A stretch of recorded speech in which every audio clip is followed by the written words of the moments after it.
have cameras in my room like this. So that's why you're No, I don't really.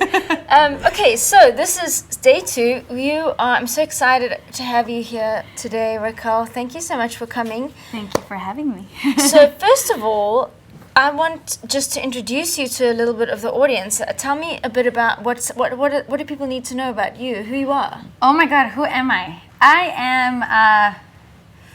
am Raquel. That's all you need to know. No, I'm just kidding.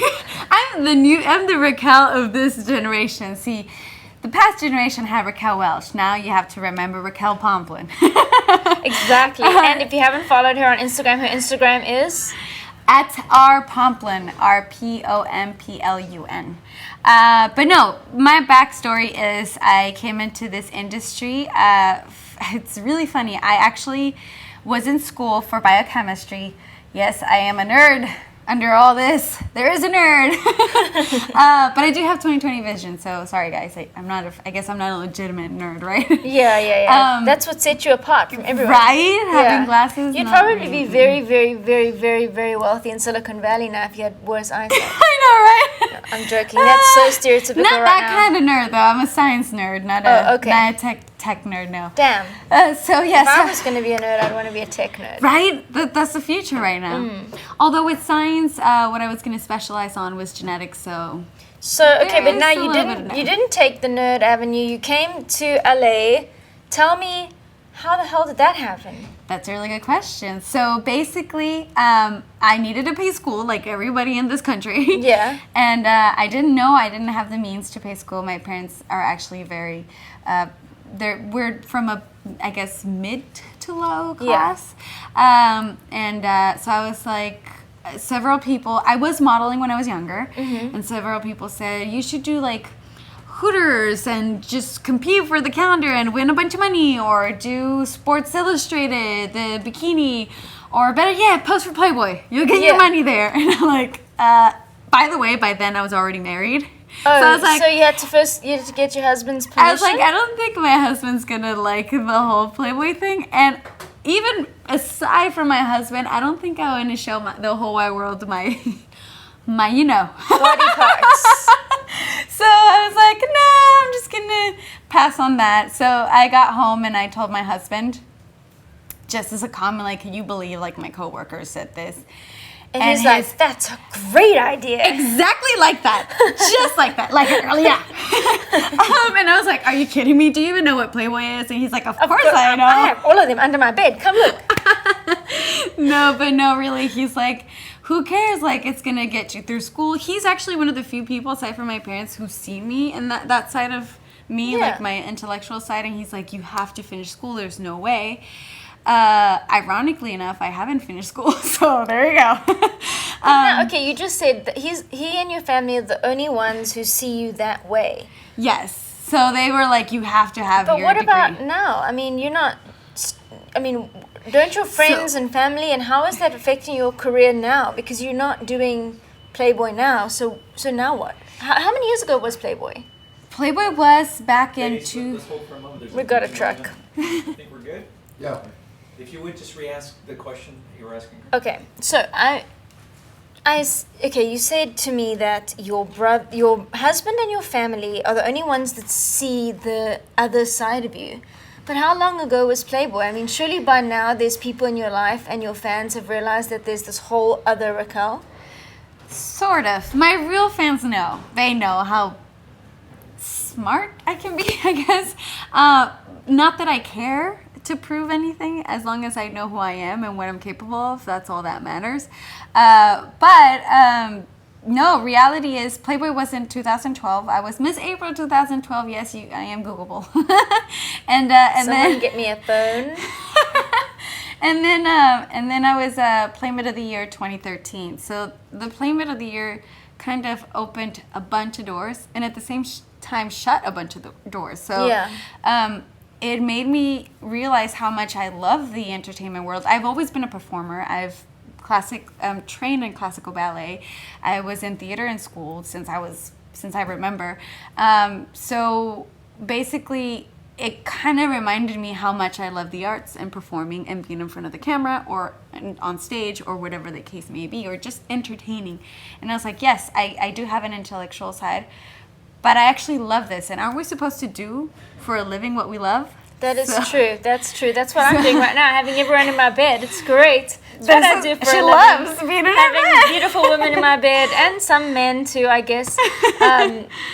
Okay, so now the point of Stuck in the Rut is to find out what are the 5 things that you would tell your best friend or yourself if you've struggled with depression or anxiety or stress. I know I have a lot, so I have a lot of coping mechanisms. Yes. So tell me a bit about either your experience with that, and what is the first thing that you would tell somebody to do to get out of a rut? Oh my God, it's so complicated. I have learned, I'm usually a very positive person, so I'm the one that's always getting people out of their rut, right?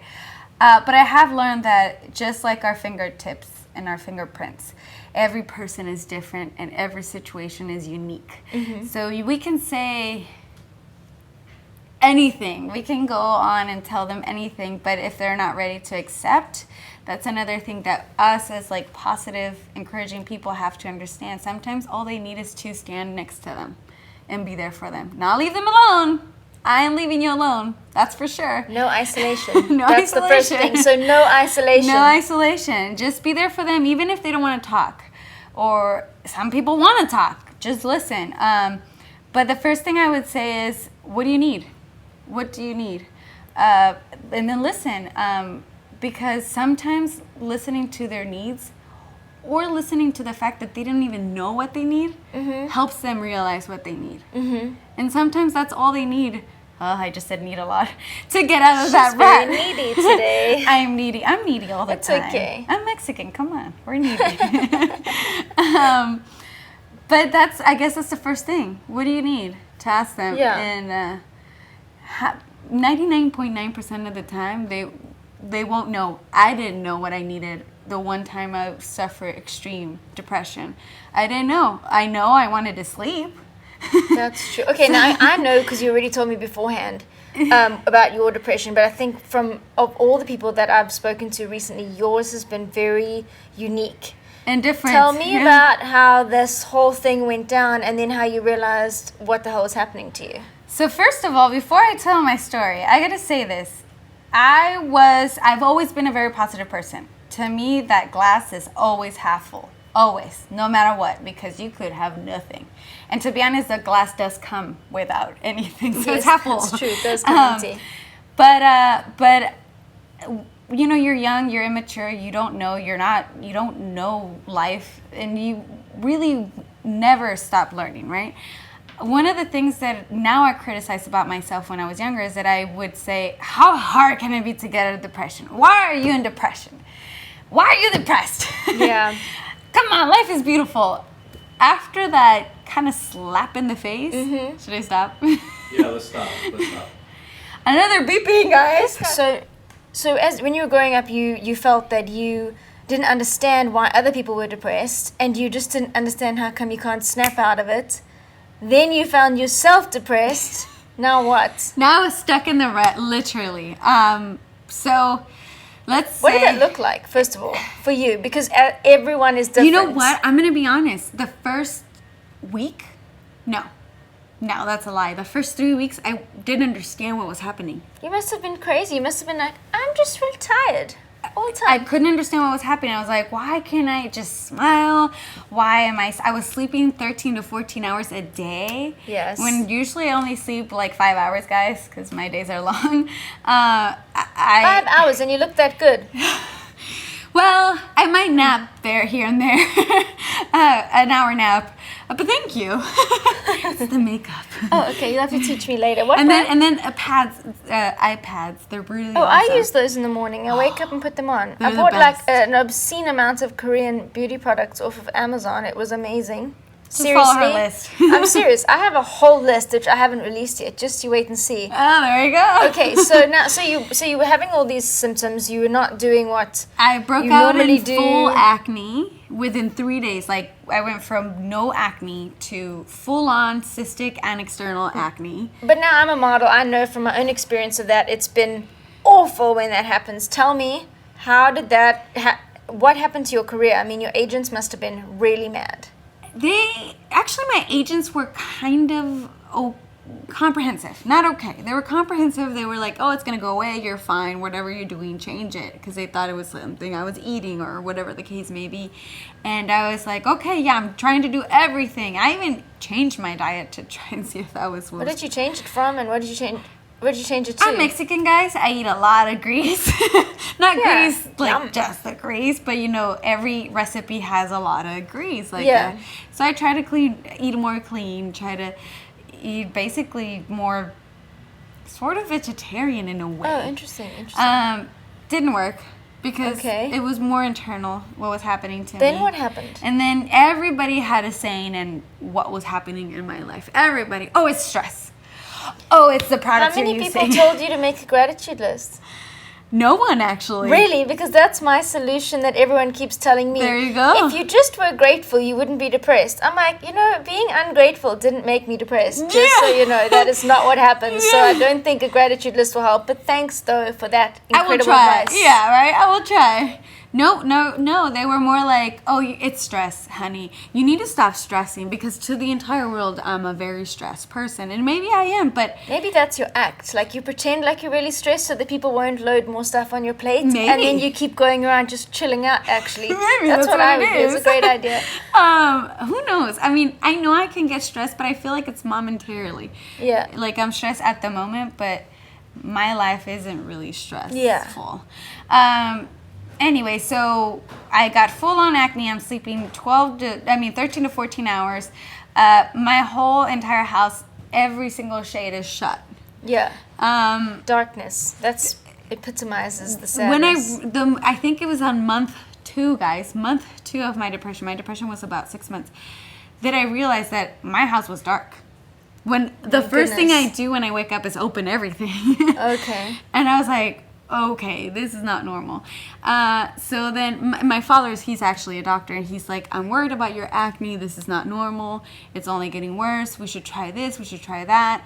And I was like, sure, let's try whatever. I don't care. I don't care.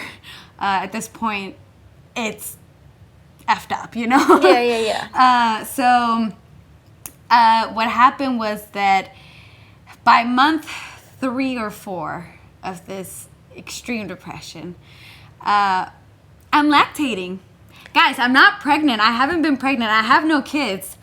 But my boobs are lactating. But you're standing there and you're like, what is happening to me? Did I mess some cream while I was pouring my coffee? No, I didn't. This is coming out of my body. Kind of like that. Something like that? That's how I imagine it to go down, at least. To be like, oh, did I miss something? No, I knew my breasts were hurting a lot, but I always thought, oh, I'm going to get my period. Or whatever the case may be. Or maybe I'm having a second spur. I'm going to get bigger boobs. Woohoo. No. No, guys. So with that was a red light for my dad. So you went to your gynecologist. You were like, well, actually, because I have a really cool relationship with my dad, as in doctor, patient, aside from daughter, father. That's actually so nice. In-house, doesn't have to pay for medical bills. Go on. Sometimes. Because he will send me with specialist. So I called him like, Dad, I am totally lactating. I know I'm not pregnant. I just had my period 2 weeks ago. What the hell? He's like, come on over. We have to figure this out. So he took me to a specialist, a gynecologist specialist, and sure enough, I had a severe hormonal instability that was causing my acne, my depression, and I was also lactating. It's insane. I had, I don't like to use the word tumors because it's really dramatic, and the problem wasn't as dramatic, but I had tiny, they're described. I think you should say tumors so that you can build up the drama, and then maybe people will feel sorry for you. I had tiny little tumors in my pituitary gland, which is actually more common than people know, which threw my hormones crazy. So how did they find it? Was it like a CAT scan? Did they found it? I could have done a CAT scan, but it was blood work that showed how unstable my hormones were. So I had the way my hormones were. The levels of my hormones were not making sense because they were opposite. Okay. So that's how they decided, oh, this is what it is. This is actually what happens, and we're gonna fight it with this. You can have a CAT scan, but we already know We already know. Okay. That's the problem. The CAT scan would only verify it.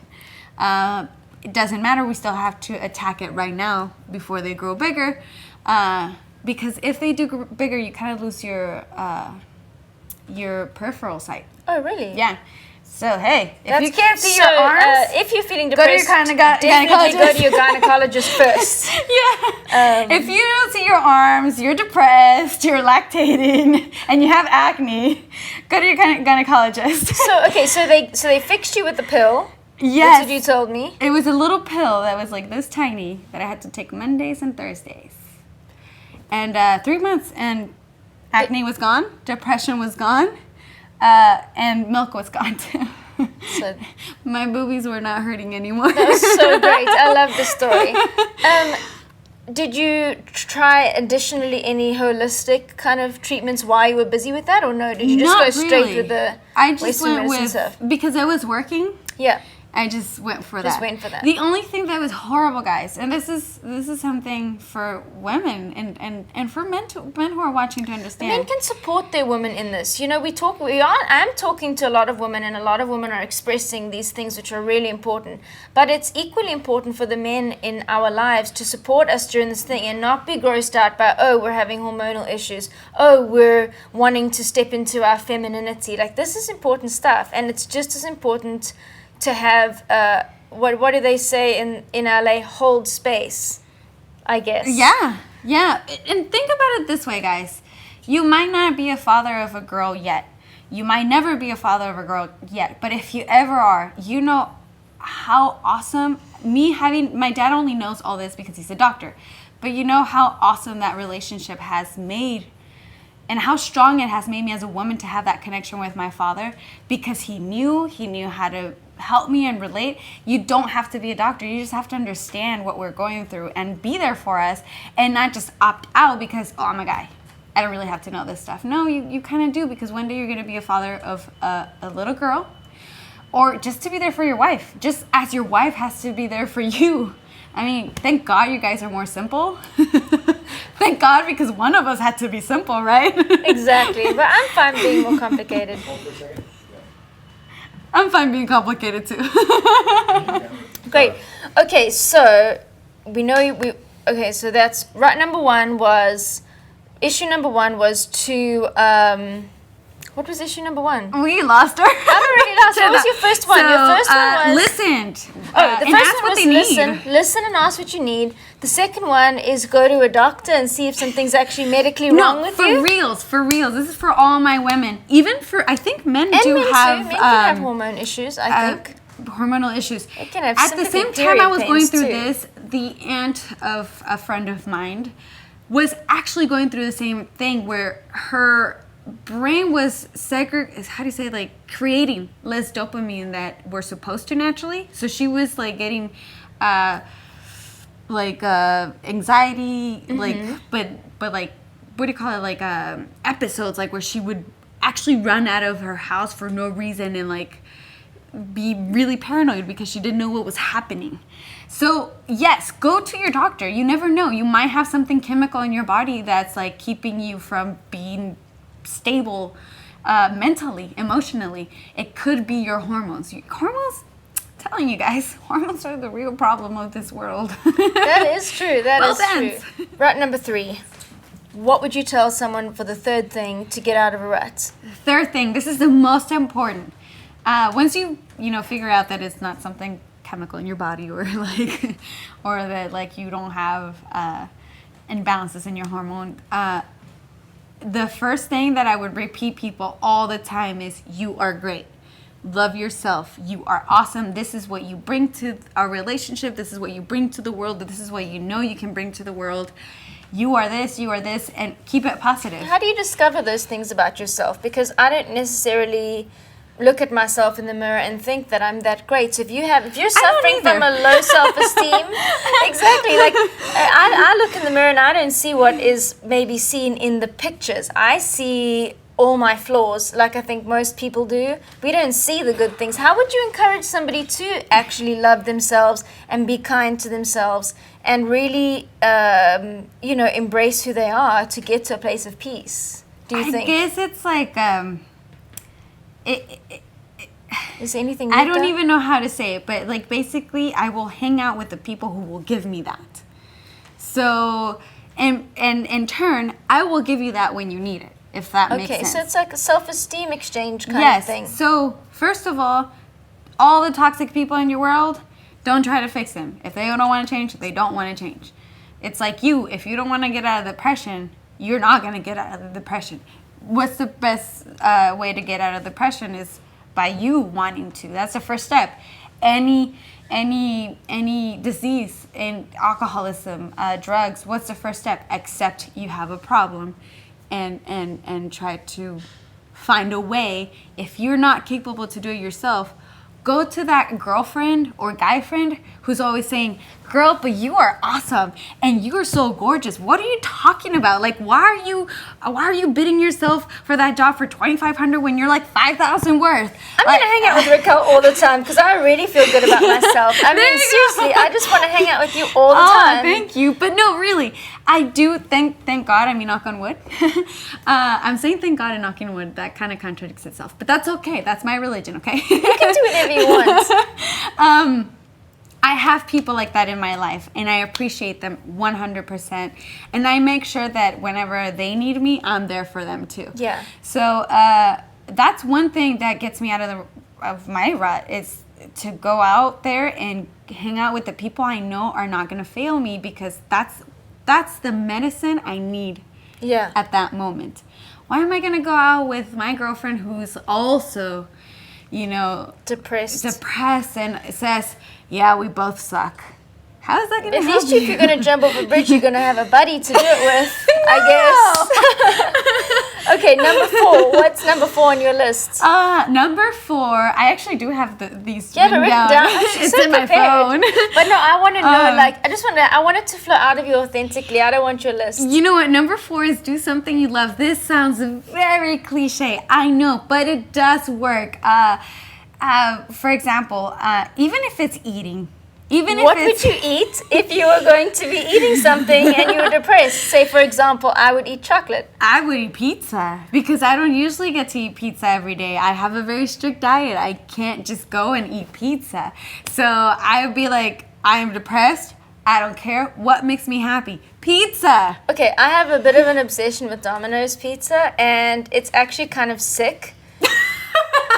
I would be lying if I said in the last 3 months of last year, I probably had like 2 pizzas a week. And I keep having the same pizza, which I'm very proud of. And I will share my pizza with you, the taste of it. Okay, it's the thin crust with the garlic parmesan sauce, that white one, instead of the red one. Yeah. Cheese, salami, My mouth is feta watering. cheese, and pineapple. Yes! Isn't that a perfect combination? The a sweet great with the sour. combination, and everyone's all anti the pineapple situation. Come on. No, pineapple. I'm 100% with you. Yes. Exactly. Yes. Exactly. So it's the food. It's the food.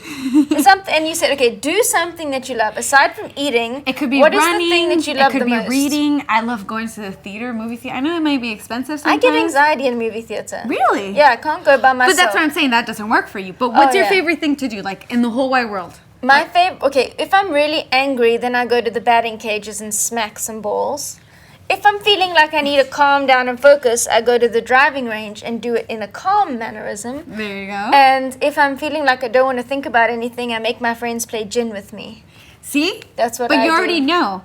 A lot of people don't know that that's something that's going to work to be therapeutic for them.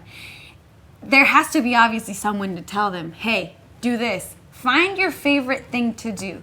Your favorite place to be, even if it's a hike, even if it's just your backyard and look at the sky, which I actually do, because where I live, I can see the stars at night, by the way, guys. Okay, well, you're trying to just make me jealous. I can't see anything. I live in the middle of nowhere, though, so don't be jealous. Even if it's just that, even if it's just hanging out with your dog, because dogs have unconditional love, guys. Another therapeutic thing. An animal. Adopt a rescue. They're grateful, they're unconditional love, and they're actually faster learners than like purebreds and all that. Yeah. Well, I adopted 2 cats, and you can follow them on Instagram. Their name is Patty and LaBelle. I'm gonna follow them. They're amazing. And I'm fine being a cat lady. I know people have mocked me about that on the internet, but you know what? If you can't appreciate their fluffiness, then I feel sorry for you because they are adorable. I'm pretty sure I'll appreciate And they their were street fluffiness. cats, legit street cats. But see how your whole I body love language changed when you start talking about your cats? I know. People it's so do have. lovely. You don't know this, even when you're really depressed, you know you have a happy place. You still know that, even if it's your bed.